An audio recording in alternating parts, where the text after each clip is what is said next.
Yo, what is up, my friends? Welcome back into the podcast. Yet another episode of Crushing Fantasy Football. I am Bryce Lockridge, your host of the show. Guys, today I'm going to be giving you my buy low trade targets, and there's a lot of really good ones right now because there's a lot of players that underperformed this past week or the past couple of weeks that are still going to have awesome season-long value, okay? So it's a perfect time to buy low on these players and add a stud player to your roster. And I'm going to get right into it, guys, but if you haven't already, make sure to hit that subscribe button below. And if you do enjoy my content today, make sure to give me a thumbs up, as likes help my channel tremendously. All right, guys, I'm going to get into my first buy low, and that is Ezekiel Elliott, guys. Ezekiel Elliott is an awesome buy low player right now. This might be the best buy low opportunity of the entire fantasy football season so far, okay? Zeke has just had 2 bad weeks in a row as far as fantasy production. And I'm telling you guys, this is strictly game script dependent. Look, against the Vikings, they didn't have Dak Prescott. So naturally, the offense was just running a little bit differently than it normally does, and it wasn't as efficient as it normally is. So Zeke's numbers were down a little bit. That always happens to a running back when they don't have their number one quarterback.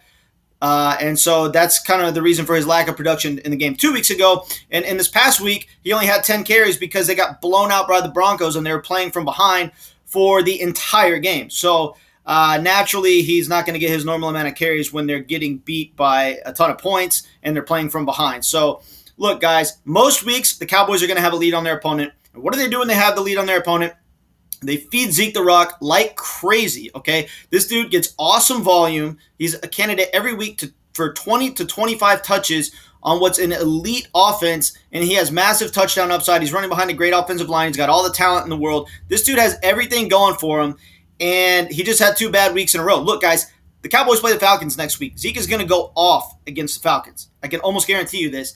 And so you're going to lose your chance to buy low on Ezekiel Elliott if you don't get him right now. So buy low on Ezekiel Elliott before he goes off against the Falcons and becomes unavailable in the trade market. Next on my list is going to be Aaron Jones, guys. Aaron Jones is another awesome buy low right now. A big reason for this is that A.J. Dillon is starting to carry the ball a lot. This has people freaking out like, oh my gosh, is A.J. Dillon the lead back now? And he's going to be taking all Aaron Jones' work, and Aaron Jones isn't running back 1 anymore because blah, blah, blah. Look, guys, Aaron Jones is still going to be handling 65 to 70% of the work in this backfield, okay? This last game, you can't base anything off this last game because Jordan Love was the quarterback, okay? The offense is going to run completely different when Jordan Love is the quarterback, okay?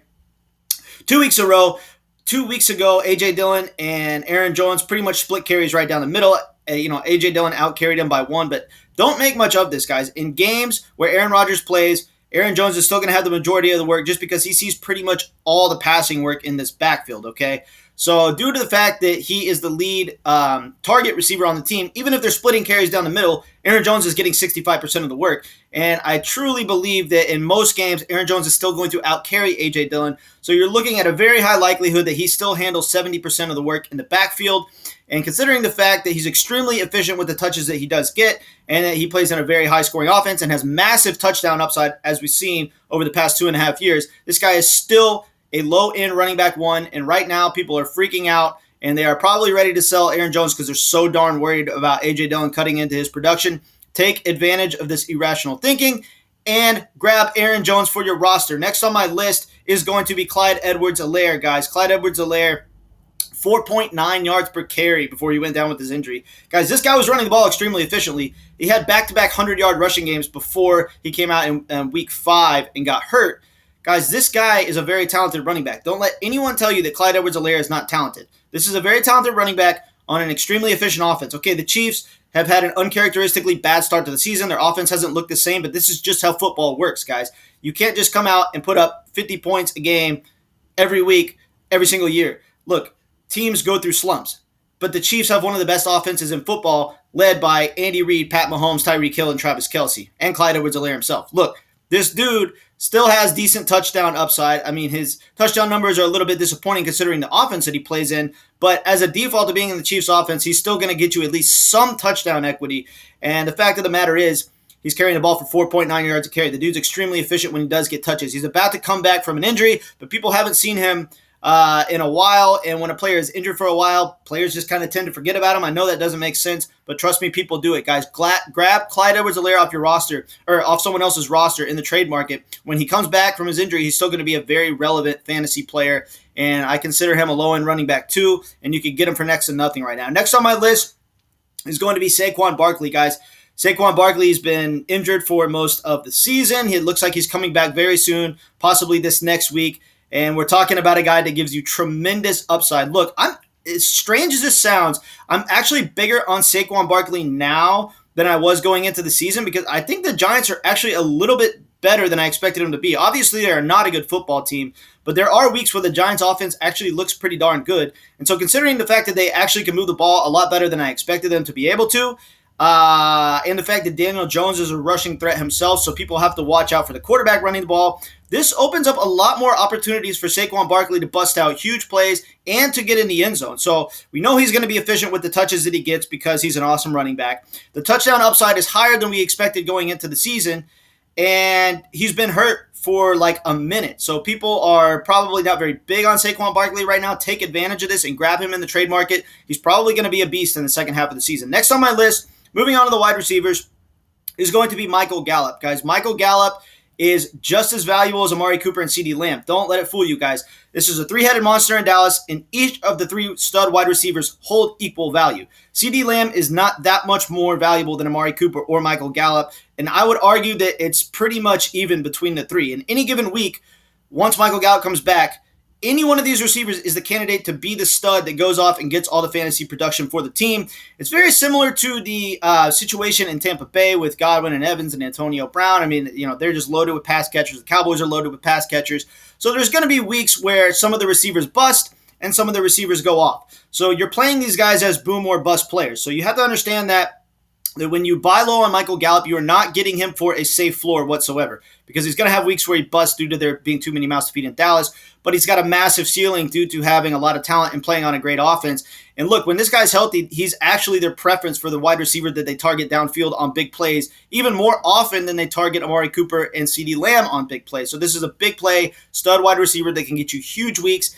And he's just as valuable as Amari Cooper and CeeDee Lamb when he comes back. And right now you can get him for next to nothing. He's about to be healthy, and he's going to have a huge second half of the season. Guys, buy low on Michael Gallup. Next on my list is going to be Tyler Lockett. Guys, this is maybe the best buy low wide receiver right now. Look, he hasn't done anything in forever because Russell Wilson's been out. And even before Russell Wilson got hurt, he had some really disappointing fantasy performances. So people are ready and willing to sell Tyler Lockett right now, and we know the type of ceiling that this guy could get you. We know that this guy could come out and get you that game where he has 175 yards and 2 touchdowns and wins you a week single-handedly. He's another kind of boom or bust wide receiver, but considering the fact that he gets targeted so heavily, I mean, we've seen an uptick in his targets this year. He gets heavily targeted in a Seahawks offense led by one of the best quarterbacks of all time in Russell Wilson. Guys, buy low on this player while you have the chance. He could have a huge second half of the season, and a lot of people are probably down on him right now. So buy Tyler Lockett. He could be a league-winning wide receiver. Get him on your team.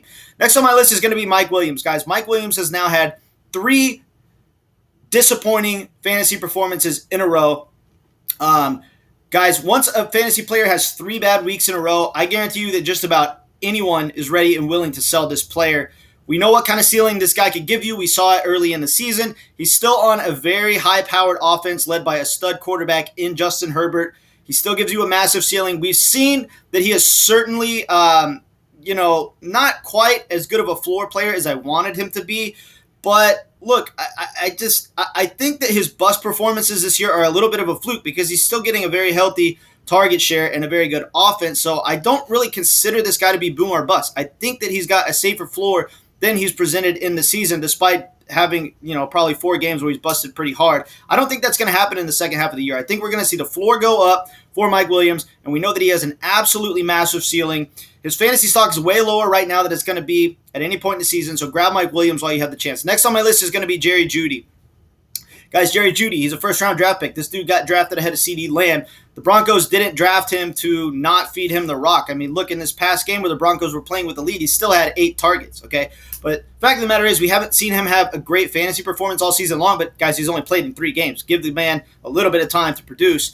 Obviously, there's a lot of good wide receivers in Denver. I mean, they've got Cortland Sutton, and they've got Tim Patrick, and, Noah Fant's a great, tight end, pass catcher. So, there's a lot of mouths to feed in Denver. So I'm not saying that Jerry Jeudy is going to go off every week, but he's definitely going to get you some really good weeks where he gets in the end zone as this offense is really starting to find their stride. And right now you can get him for next to nothing because he hasn't really done much this season. So you're getting definite wide receiver 2 in Jerry Jeudy for a very low price tag. So grab Jerry Jeudy for your team while you have the chance. Next on my list is going to be T. Higgins, guys. T. Higgins, 6'4", alpha male wide receiver. I talk about this guy all the time. Look, he is about to have a huge second half. I'm not saying that he is going to outperform Jamar Chase in the second half of the season. Going into the year, I was saying T. Higgins is going to be the guy.